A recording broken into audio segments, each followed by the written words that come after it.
there because Finance Minister Arun Jaitley is talking in the Rajya Sabha. Let's go and listen to him. The rest. The UPA government, let me start off by saying, had started two important programs. One was Manrega, the other was the Right to Food. And even when the government changed in 2014, we in the NDA felt that in the larger interest of the national economy, it is in our overall interest to continue these programs. So for Manrega, last year and this year, I have provided already an amount of 55,000 in the budget itself. And let me say this, I'm not making a critical comment, but it's a factual analysis, that even when 40,000 was the maximum that the UPA would sanction, it was never able to spend that money. 40,000 crores. कभी 28,000 खर्च होता था, कभी 32 होता था. हम जितना budget में सैंक्शन करते हैं, पिछले साल 48,000 किया तो 55,000 हो गया. इस साल 55,000 किया.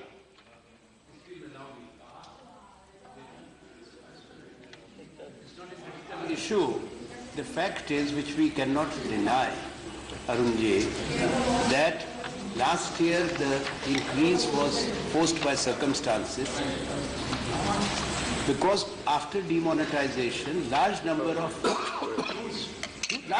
people lost their jobs, daily wages, went back to the villages, and Manrega saved them. And this time also some business. Anand ji, मैं थोड़ा डेटा आपको दूंगा. ये जिस तथ्य में आप जिस भ्रम में जीते हैं ना, और जिस भ्रम में ये भाषण भी किए गए, डेटा उसको फैक्चुअल डेटा उसको समर्थन नहीं देता. इस साल भी हमने 55,000 करोड़ किया है. राइट टू फूड यानी फूड सब्सिडी इस साल 1,70,000 करोड़ है. और इसलिए अगर हम किसी भी सरकार में ये कार्यक्रम शुरू हुए हो, ग्रामीण सड़कों पे जो खर्च होता था उससे कई गुना ज्यादा, 27,000 करोड़ सालाना, किसी भी लोकसभा सांसद से पूछ लीजिए उसके क्षेत्र में कितना खर्च हो रहा है. गांव को सड़क से जोड़ देना, गांव के भीतर घर मिल जाना, गांव के अंदर शौचालय बन जाना,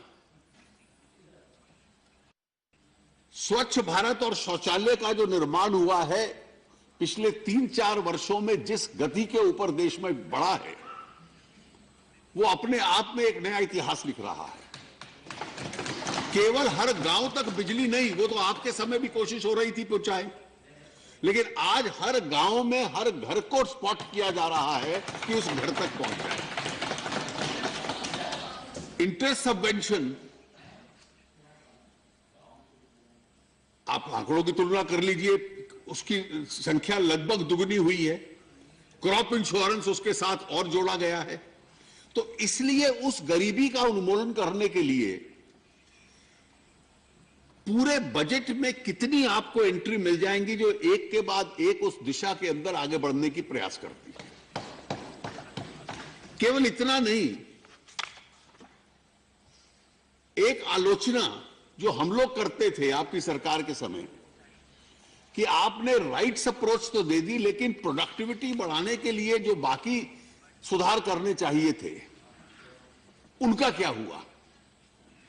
तो अगर आप पूरा पिछले 2-3 साल का इतिहास देख लें,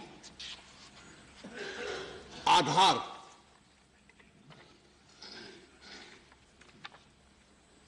ये मैं जानता हूं कि आपकी जब सरकार थी तो तब भी सरकार में डिवीजन था. There was a divided opinion in your government. एक मंत्रालय चाहता था, एक विभाग पीएमओ चाहता था, शायद कोई लोग नहीं चाहते थे. और इसीलिए आज तक ये स्पष्ट नहीं हो पाया कि आप उसके पक्ष में हैं कि उसके खिलाफ हैं.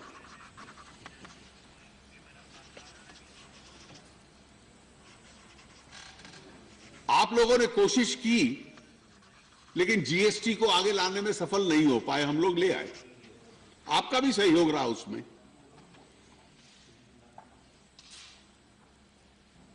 मैं बैंकों के साथ जो हुआ उसकी अलग से चर्चा करूंगा, लेकिन सबसे विचित्र टिप्पणी जो की गई कि बजट से पहले इकोनॉमिक सर्वे में यह लिख दिया गया कि एम्प्लॉयमेंट के संबंध में, कृषि के संबंध में, रोजगार और कृषि के संबंध में और शिक्षा के संबंध में अभी देश में बहुत कुछ होना है। Because the chief economic advisor is realistic in writing that we have a lot of distance still to cover in these areas, the impression was created as though these are problem areas created in the last 4 years. The cumulative policy effect, the cumulative effect of resources, of historical backwardness, what is the impact of 55 years of Congress rule on all this? तो 55 साल आप सरकार में रहे तो गरीबी तो 1971 में हट जानी चाहिए थी अगर आपके नारे मंजूर कर लिए जाते। तो इसलिए कहना, क्योंकि उन्होंने चीफ इकोनॉमिक एडवाइजर ने अपने बजट में यह लिखा कि इन 3 क्षेत्रों में अभी काम और भी बहुत बाकी है। यह वास्तविकता है, हम हवा में नहीं जी रहे। और जब मैं कह रहा हूं कि हम हवा में नहीं जी रहे, I was wondering to myself, when this illustration is given, that in the chief economic advisor you have a very good doctor, but you are a terrible patient. Let me tell you, even if there is a bad case and you have a good doctor, he'll probably end up curing it. What did we do for those 10 years from 4 to 14 when you had a terrible doctor?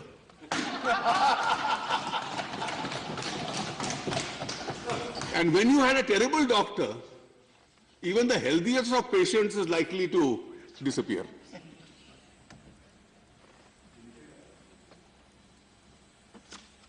I was trying, after this entire smug approach, to analyze. You see, during the boom period, the whole global economy was doing well. When in 2011 we started facing challenges, honestly analyze what is it that you left behind. I am now going to give you 6 or 7 sets of data. And please, I will immediately yield if you correct me on a single one of these as mistake. Let us start with 2012. Why I am starting on GDP with 2012? Because prior to 2012, the old series was applicable, so it's unfair to compare old series with the new series. Will you release the numbers for 10 years under the old series and new series? I am releasing. Since a number of questions were put, data gives the answer to each one of them.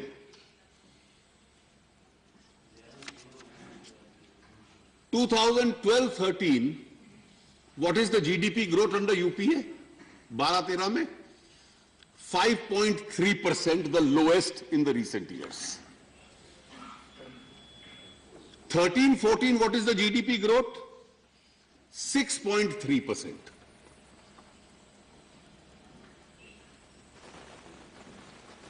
We lost 1 quarter GDP because of GST, because people were destocking. Manufacturing came down, and it became 5.7%. एक quarter के लिए, एक तिमाही के लिए 5.7 हुई. तो एक तिहाई के लिए 5.7 पे हाई तोबा. और आप किस व्यवस्था में छोड़ के गए? 5.3 एंड 6.3. और आपके जाते ही क्या हुआ? 7.5%, 8.2%, 7.1%, और जिसको स्लो डाउन ईयर कहते हैं स्ट्रक्चरल रिफॉर्म की वजह से 6.7%.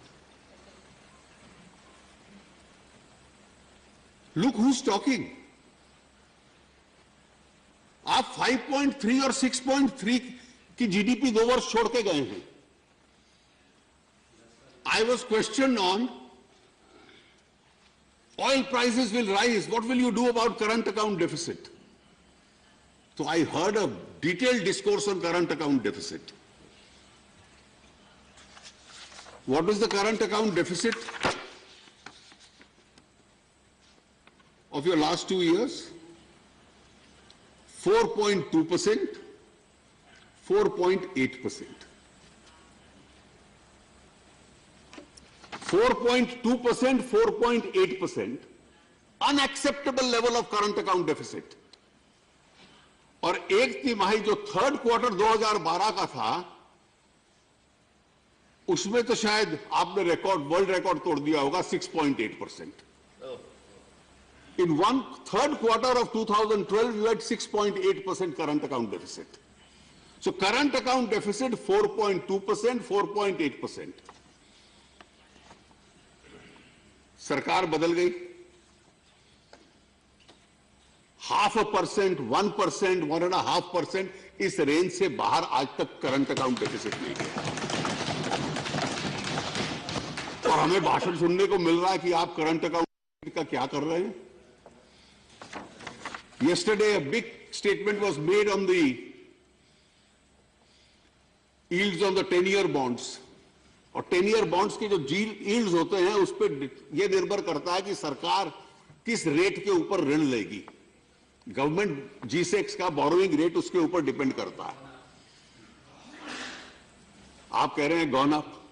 जब वाजपेयी जी की सरकार गई और 2004 में आप आए थे, तो यील्ड पे जो रेट था वो था 5.17, लोएस्ट एवर.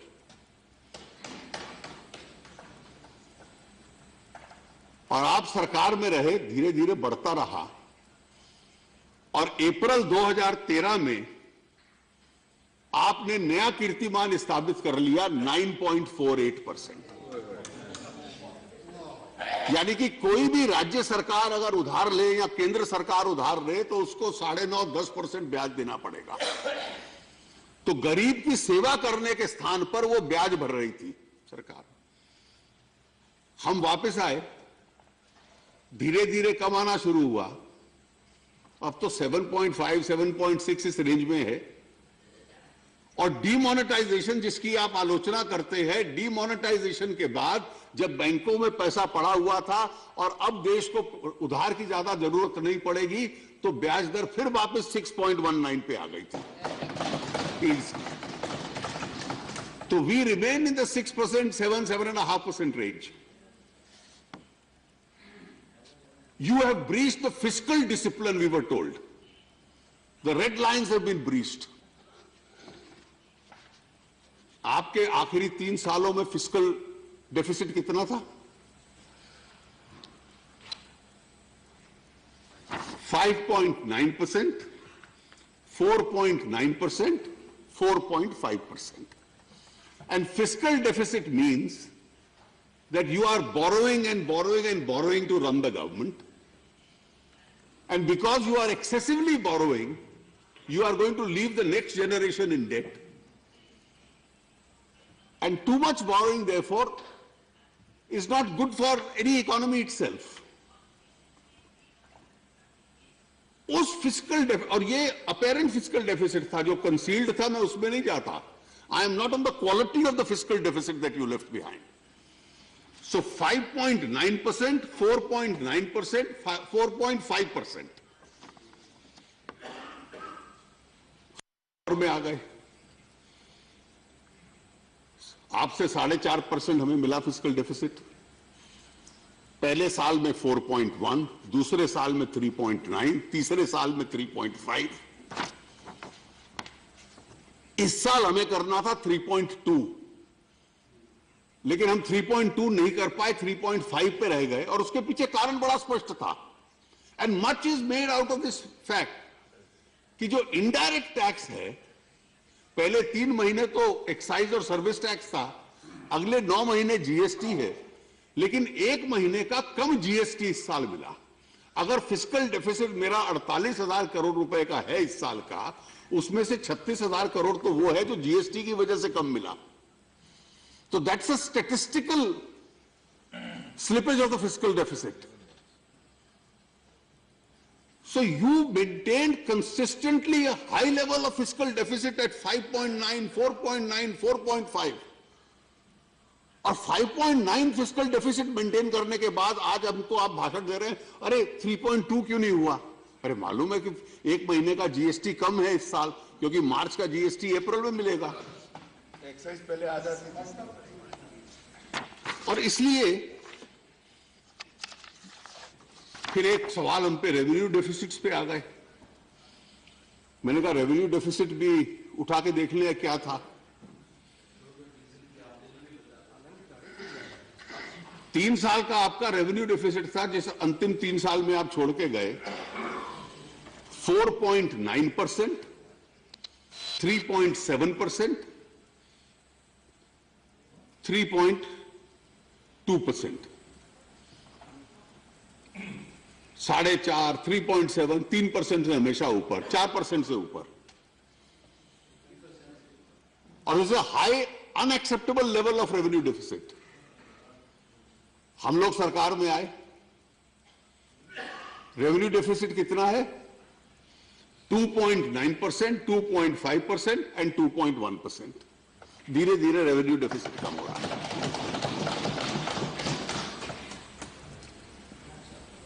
किस आंकड़े को आप मिलाएंगे? इन्फ्लेशन, मुद्रास्फीति, तेल के दाम बढ़ गए तो आप क्या करोगे? अब मुझे तो ऐसा अभी तक कोई अर्थशास्त्री नहीं मिला जिसने मुझे 120 के दाम पे बतलाया था कि दाम $30 पे आ जाएगा, और जब 30 पे आया तो किसी ने नहीं बताया था कि वापस 70 पे जाने वाला है, और यहां बहस होते होते 70 से 66 पे पहुंच गया, आज 62, अब 63, 64। तो ये फ्लक्चुएटिंग है। What is the last 3 years of your inflation?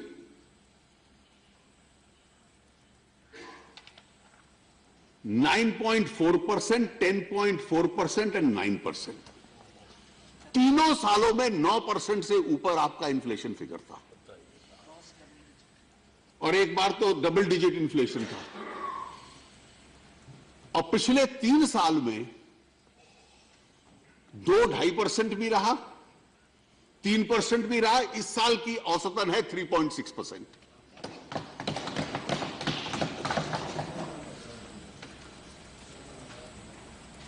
I do believe that some people can make very good commentators because they write and speak the right logic, but I'm not so sure whether they make the best administrators if this is the data that speaks for itself. हर आंकड़े पे, और हमें यह कहा जा रहा है कि the doctor who diagnosed your illness is a very good one, but you are a bad patient. But then let us not be under the impression that these are data anybody is likely to forget. And just appreciate this journey. That was a journey from policy paralysis to structural reforms that we have covered. That's a journey from the fragile 5 to what is now referred to as a bright spot in the economy, in the world. Let him complete Anandji and then he can ask. If he eats, I have no problem. Please, please. Let him tell me. Listen, I have no intention to interrupt or Anand Sharma ji has not eaten enough. That's the problem. No, he may listen, hear me. While standing, I don't want this standing and then talking to each other. If he eats, I have no problem. Or he has eaten. He has eaten. This is what I am doing is correct. Yes, that's why he is He eating. also. He has yielded. Please make your point now. He is appreciated. Yeah. Thank you. My question is very simple. That yes, in politics we say that where we left in the fragile five, which we will not. And I had said the other day I have not participated in this debate. There will be another debate in few weeks' time. We will speak. But one thing is very clear, is that can you deny that GDP of India quadrupled in those 10 years? That you are finance minister. We went from 480 to 2.2 trillion, 480 billion. This is a fact. It's a matter of fact and record. Number two, if you will release kindly the old series and the new series, you will find that for many years, 4 years, consecutive years, we grew in double Right. digit also. Right. So it is not, and number three, the last point is that even during that period, post-financial and economic crisis, India remained the second largest recipient of the FDI. You read all the reports, whether you want IMF report, World Bank report, Right, all Anand. investment institutions. So it is not that we fell. Right. So it's not. Chidambaram जी से इतना पूछते थे कि आनंद जी, नहीं, बाकी मैं जान नहीं Please, सकता। please, no argue, no cross इतना बुरा argument. हाल नहीं था। Finance Minister. Anand ji, let us be clear that from a policy paralysis to structural reforms, from fragile five to a bright spot, and what was becoming a basket case to the world's fastest growing economy, that's the journey. That's the journey of transformation. And therefore,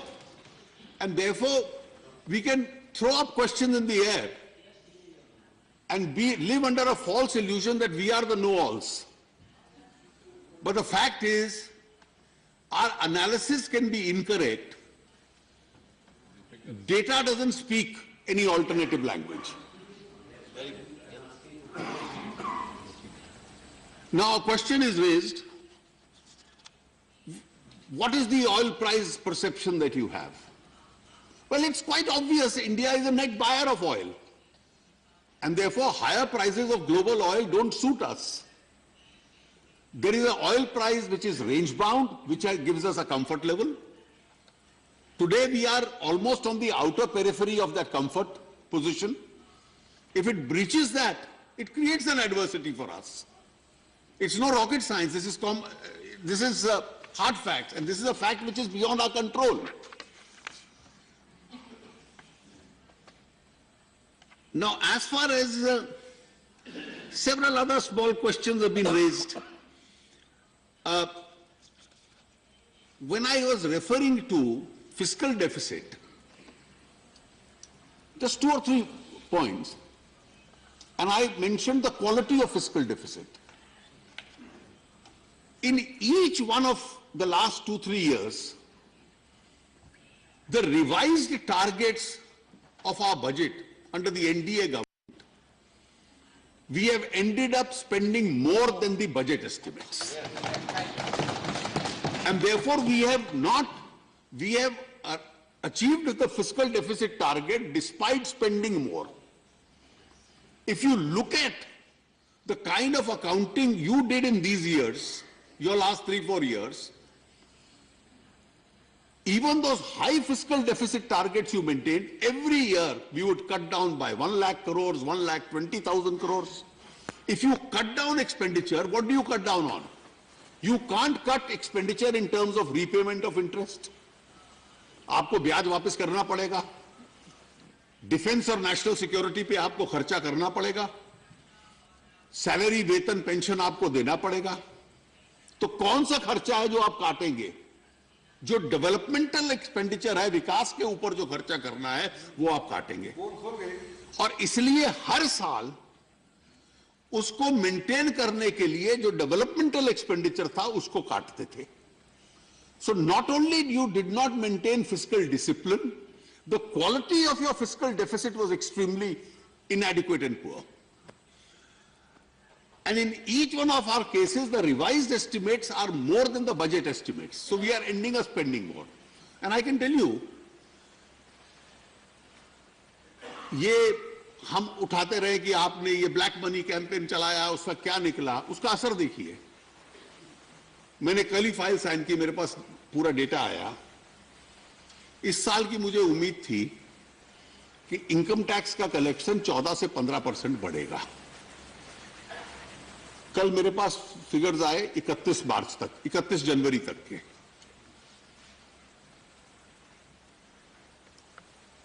अभी 2 महीने और बाकी हैं। Our growth over last year is 19.7%।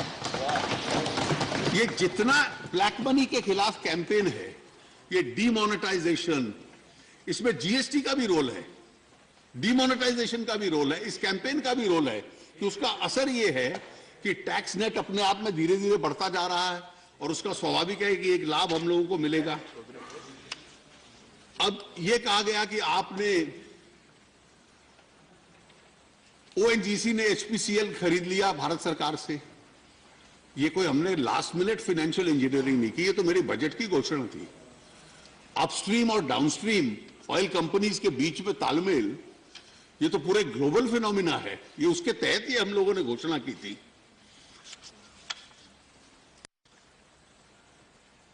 एक विषय उठाया गया कि क्या आपका रेवेन्यू एक्सपेंडिचर बढ़ गया है। ये रेवेन्यू एक्सपेंडिचर नहीं बढ़ा।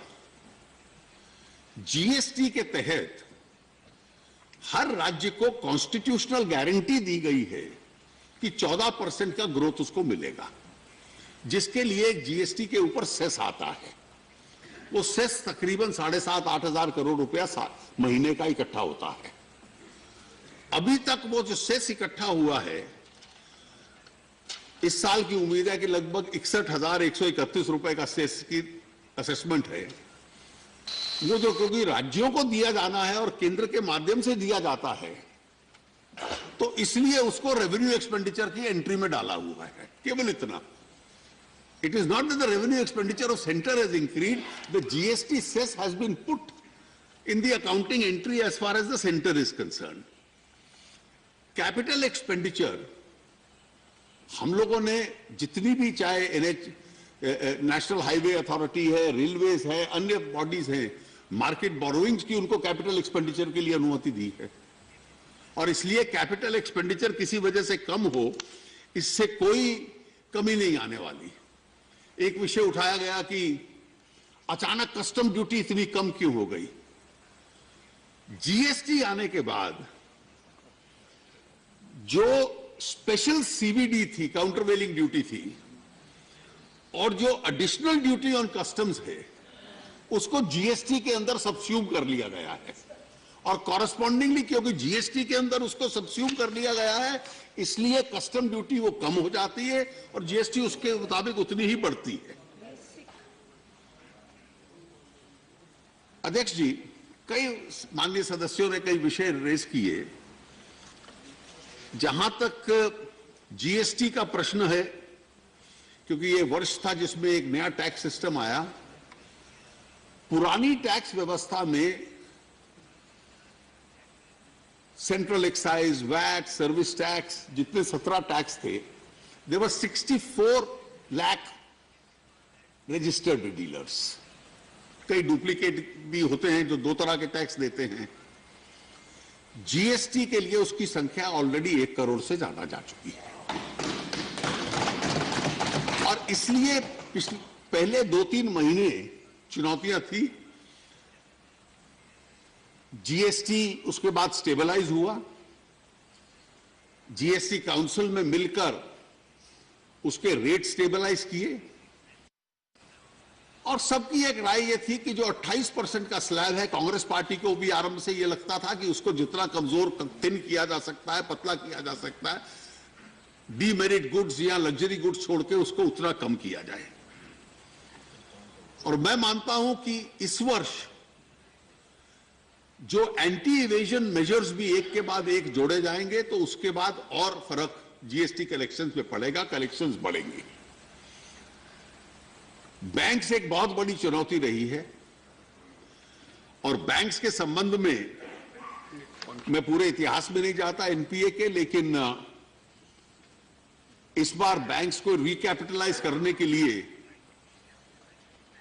मौजूदा वित्त वर्ष में और अगले वर्ष में 2,12,000 करोड़ के करीब बैंकों में डाला जा रहा है, जिससे बैंक्स की लेंडिंग कैपेसिटी अपने आप में बढ़ती है। और जो एक इन्वेस्टमेंट में, प्राइवेट इन्वेस्टमेंट में गिरावट आई थी, जिसके संबंध में एक चिंता व्यक्त की गई है, वो भी स्वाभाविक है कि अपने आप में थोड़ा प्राइवेट इन्वेस्टमेंट, पहले संकेत आ रहे हैं उसके उठने के, लेकिन बैंक्स की क्षमता के बाद वो और उठती है। एक बहुत विचित्र विषय चिदंबरम साहब ने उठाया, और कम से कम मुझे कोई और सदस्य कहता, सीपीएम के लोग कहते तो मैं समझ सकता था, लेकिन उन्होंने कहा कि कॉर्पोरेट टैक्स को 25% क्यों कर रहे हो। I was extremely stunned when I heard this. Who mooted the first idea of 25% corporate tax in India?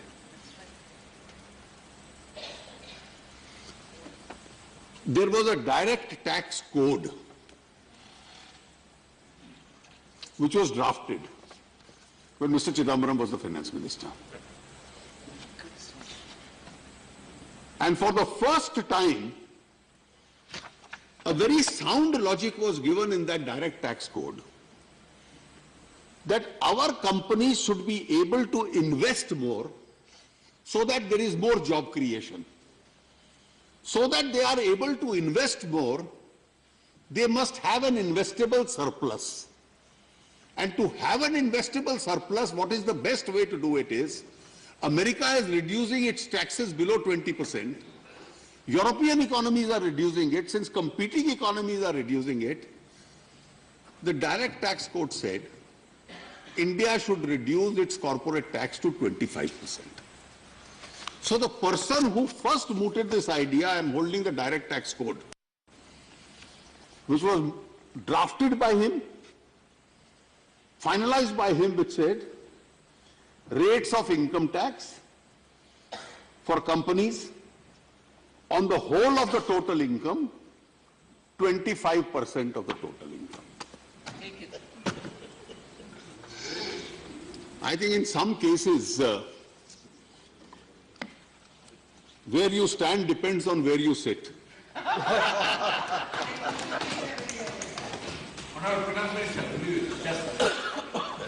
You have replied rightly. Mr. Chidambaram should not raise that issue. But from my standpoint, I also have raised that issue. Kindly don't forget to reply to that also. Right. Now, how could you select the 250 crore annual turnover area as something MSME who deserve concession? Earlier MSME selection was on the basis of capital deployed. Now whether you are changing the right. You are absolutely kindly explain. Right. I will be educated. Right.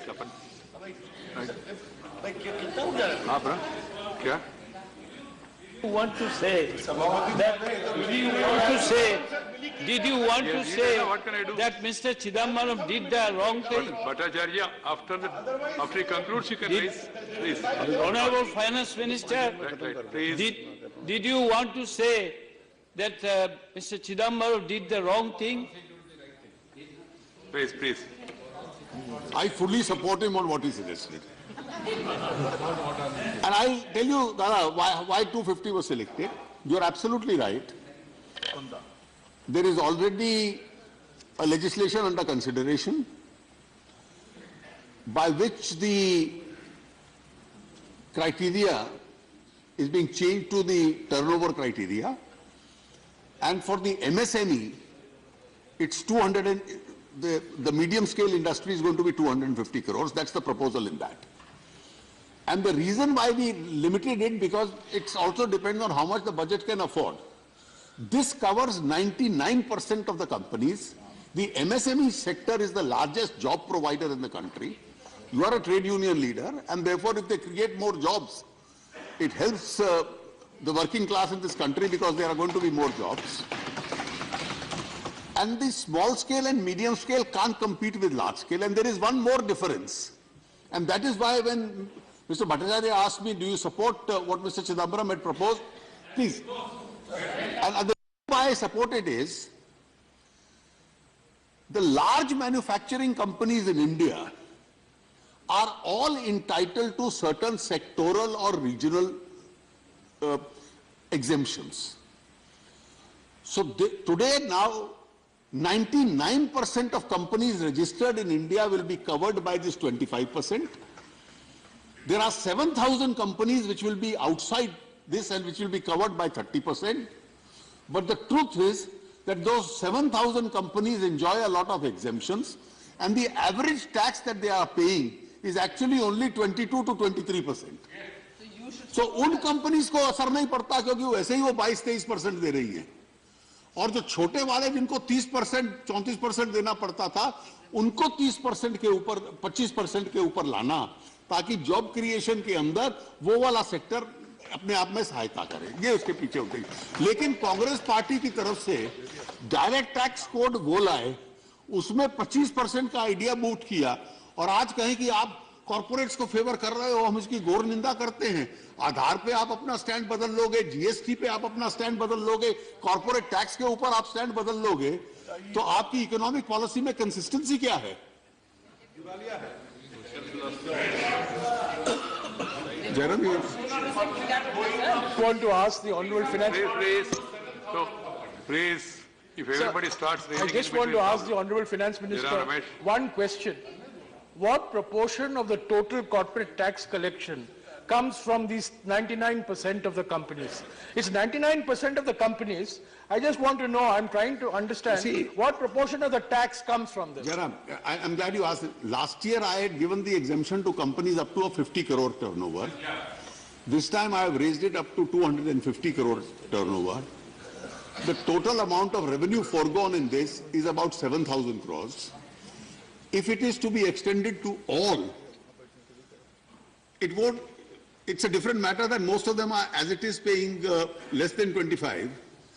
But that burden on the tax itself would be some 40 to 50,000 crores, which will be very high, which at the moment the budget can't afford to absorb. And therefore that can only be absorbed if it is accompanied by waiver of all exemptions. They first go back to 30% net tax and then they are entitled to it. Sir, even with regard to other taxpayers, this time we have a whole package as far as senior citizens are concerned. In every budget, we always try and see that the RBI in the policy rates tries that whatever are the interest rates, they have gradually been coming down. Now it's in the larger interest of the economy that interest rates come down, but senior citizens depend on interest for livelihood. Therefore, we had to create avenues where they can get a fixed 8%, 8.3%, which we have done. We have exempted a large part of that income from income tax. We have given them further income tax exemptions for medical assistance, etc. And therefore, there is a whole chapter for senior citizens, because that's a vulnerable section which needed to be looked after. I have mentioned some data which shows that salaried class is an honest taxpayer. We have made a 8,000 crore tax sacrifice even in terms of trying to help them. And I am sure bringing standard deductions back in years to come, this will be added upon, because those in professions and businesses have the facility of taking various expenses to their accounts, etc. The salaried class has no such opportunity, and therefore there was a strong need to bring this back, so we have tried to do that. Sir, one important item with regard to the long-term capital gains. There was a time where it was necessary that the investment into the stock market needed to be incentivized. And therefore, I think Indian economy today is on a far sounder footing. On this head, the tax, the income which was exempted as of last year was 3,67,000 crores. And analysis shows that most of it was the wealthiest in the society, high net worth individuals or corporates or foreign financial institutions. So the equity behind the policy of exempting the wealthiest from payment of tax was itself a question, and therefore we have put a 10% tax as far as long-term capital gains is concerned. So two issues.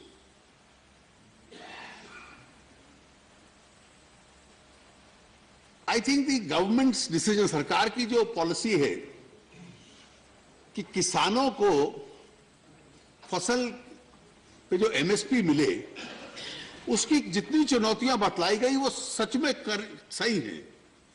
MSP fix भी कर दे तब भी बाजार में जाकर MSP नहीं मिलता, ये वास्तविकता है। और इसलिए जो प्रपोजल बजट के अंदर दिए गए उसमें एमएसपी किसान को मिले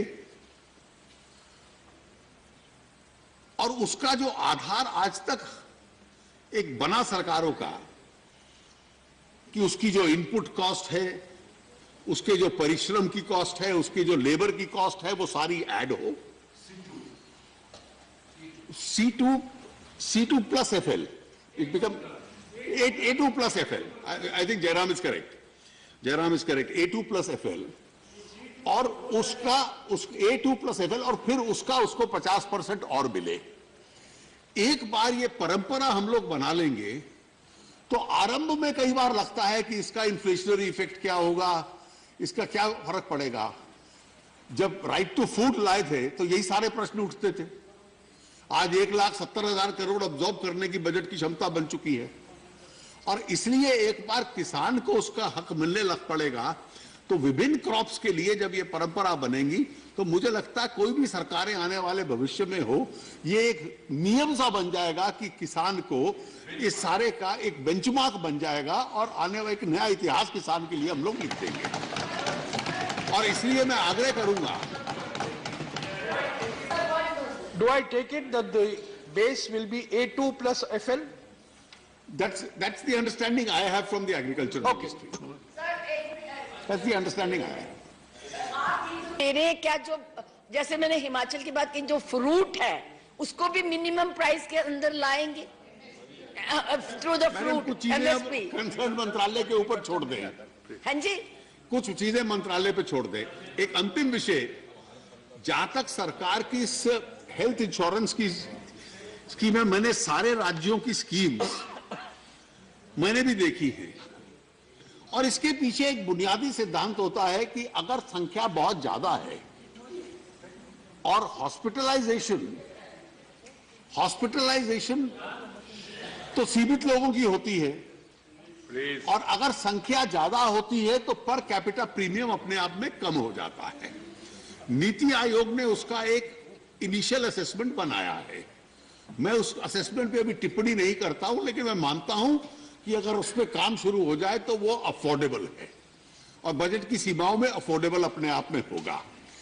ये भी एक लेवल ऑफ एम्बिशन हमने समाज का बजट का बढ़ाने की कोशिश की है और मुझे पूरा विश्वास है कि इस वर्ष के अंदर इसको पूर्ण रूप से लागू करने में हम लोग सफल हो पाएंगे।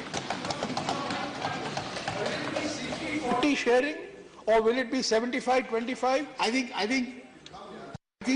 let the center Niti Aayog coordinate this with the states. Let me just end, since you have raised this question. My own experience of the GST Council has been an extremely positive one. And being positive, but there is a statutory support for this. But in areas like agriculture, areas like health, areas like power, where there is no statutory requirement, but in larger interest, public interest, some coordination is required between the center and the state. I think this can be one area which can be the starting point of that coordination, because I am sure every state will be interested in the effective implementation in its own state, and a cooperation in this area would not only be highly desirable, but would also be eminently possible. We will make every endeavor to work in that direction. With these observations, sir, I commend the budget.